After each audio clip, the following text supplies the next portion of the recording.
All right, a brand new Gallup poll only reconfirms our fears about where the country is headed, and it might be downright scary to you. When asked if they react positively or negatively to the word socialism, a staggering 53% of Democrats said, well, they react positively, while only 23% of Republicans did. Now, that is a 30-point difference. And on the flip side, when they were asked how they react to the word capitalism, 72% of Republicans felt positively about the term. Only 55% of Democrats said they did. And the results of the next poll should not come as a surprise. 75% of Democrats feel positively about the term the federal government. Only 27% of Republicans do. So in other words, the left puts the federal government ahead of capitalism, freedom, liberty. Some very telling numbers. Here with reaction, former Alaska governor, Fox News contributor Sarah Palin. Governor, your reaction to that? You think that shows the country's shifted? Well, hopefully people realize what Margaret Thatcher had explained, that the problem with socialism is eventually you run out of other people's money. But I think what the survey represents, Sean, is perhaps some survey recipients who answered the question are confusing corrupt, dirty crony capitalism with genuine free market capitalism, which is the good kind of capitalism. You know, we've shown a bright light on the problems caused by crony capitalism in recent months and in the last year or two. And I think that perhaps capitalism in general has taken a hit because of this new public awareness, because of that light that's been shown on crony capitalism. And perhaps people are believing that capitalism in general isn't such a good thing. Of course, that's a mistake to believe that. So we're about to hit this debt ceiling debate, $16.3 trillion. And at the time, in 2008, when Obama's running, he says it's irresponsible to take a credit card in the name of our kids to the Bank of China. We have to pay that money back. Now it's 16.3. They're running out of money once again. So Republicans are saying, all right, we've got to eat our spinach, we got to eat our broccoli, we've got to study, we got to turn off the TV, turn off our video games, and do our homework. Is that as appealing as Democrats saying free health care, free daycare, we'll redistribute the wealth? I mean, it seems like there's a battle for the heart and soul of the country. Where does America come down, and where was America traditionally?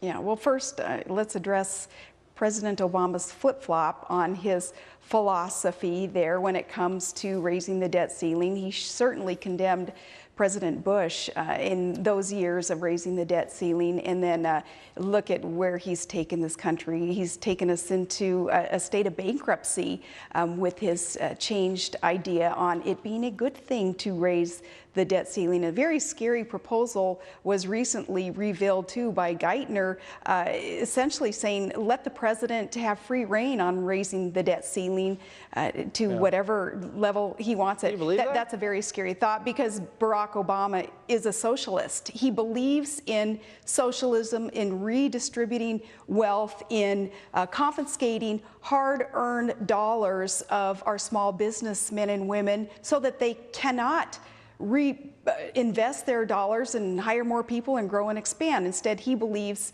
in these failed socialist policies. And I say that not to personally condemn our president, but I say it because I face reality and I see what's going on, and I see the path that we are on, and the fact that Barack Obama has not had a budget in the 4 years that he's been in office and not been worried about it, and continues to spend recklessly other people's money, and that is a sign of that idea of loving socialism. Look, the bottom line is the math isn't there. But the mindset of the country is shifted, and people want free stuff from the government. You said to the Republicans, though, and this was at the top of the program, we were debating this, you said, Republicans, don't go wobbly, don't be a bunch of wusses as it relates to this. And I see some weakening among the Republicans, and they feel they've got to go and get along. They fear they may lose the PR battle. What is your response to them in a little more detail? Well, I guess I shouldn't call politicians names, so I apologize for calling the wobbly ones wusses, because that distracts from the point that has to be made. And the point is that we are a bankrupt country, $16 trillion in debt, and with entitlement future lookings, really we're 60, 70, 80 trillion dollars in debt. There isn't enough money in the world to pay back the future generations that we have stolen from and foreign countries that we have borrowed from, and through quantitative easing, the money that's been printed out of thin air. So I say, Republicans, go back to what the planks in your platform represent. It represents reining in government, putting back the power and the responsibility in the individual, not in the state, not in government. Again, that gets us towards socialism. What goes beyond socialism, Sean, is communism. And I know, I'm going to get slammed for